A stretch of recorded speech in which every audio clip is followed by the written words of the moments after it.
Look, let's be honest. I ride the subways. You see it. I mean, there's a lot of homeless folks on the subways. There's a lot of folks that seem to be mentally disturbed. You see them on the end. In the end of one of the trains, everybody moves to one other side of the train. I mean, how do you solve that? Andrew, that's a really good point. There's a relatively small number of people who have mental health issues. They're in the public space, and they have a disproportionate impact on what it feels like to be in the public space. If they're behaving erratically, that's alarming to a lot of people. I think that the city and Governor Hochul leading the state are really prioritizing getting those folks into treatment, getting them into supportive housing. It's not going to happen overnight, but you're seeing mental health and clinical professionals at the end of our subway lines meeting the trains and trying to get those folks out of the public space, out of the subways, and into treatment.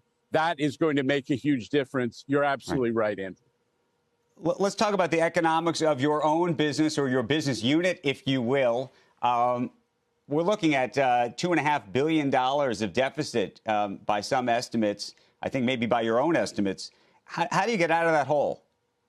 Well, what we're not going to do, listen, in New York, as I always say, transit is an essential service like police, fire, and sanitation. I say transit is like air and water for New York City.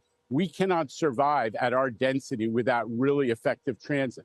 So what doesn't make sense is to slash service and dramatically increase rates. So I have started a discussion with leaders in Albany about a new model of transit funding. There's no reason that New York should be the only place in the United States where we rely on the fare box for more than 50% of our operating budget. This is a pro-transit governor and a pro-transit mayor and a pro-transit legislature.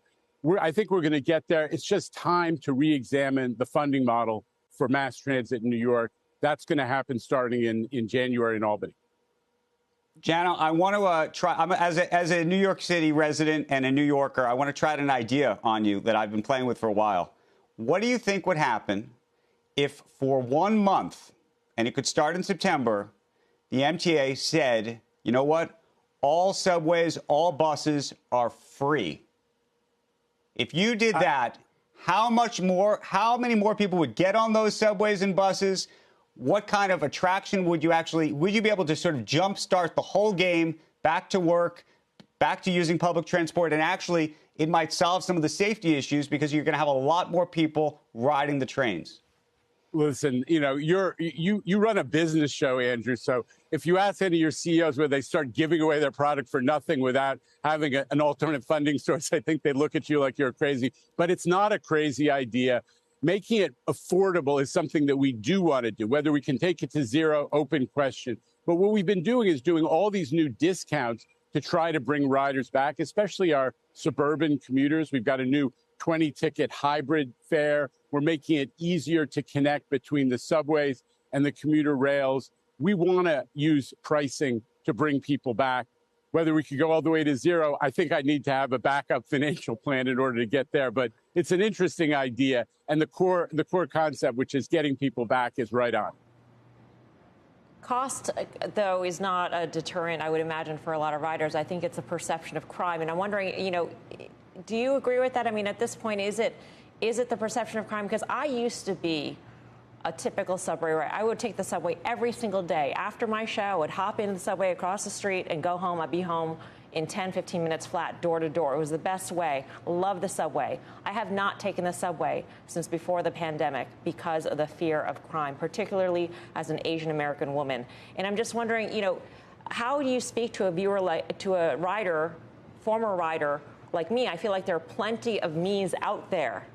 It's not about the cost. It's not about COVID anymore. It's purely about personal safety. Well, number one, Melissa, we want you back.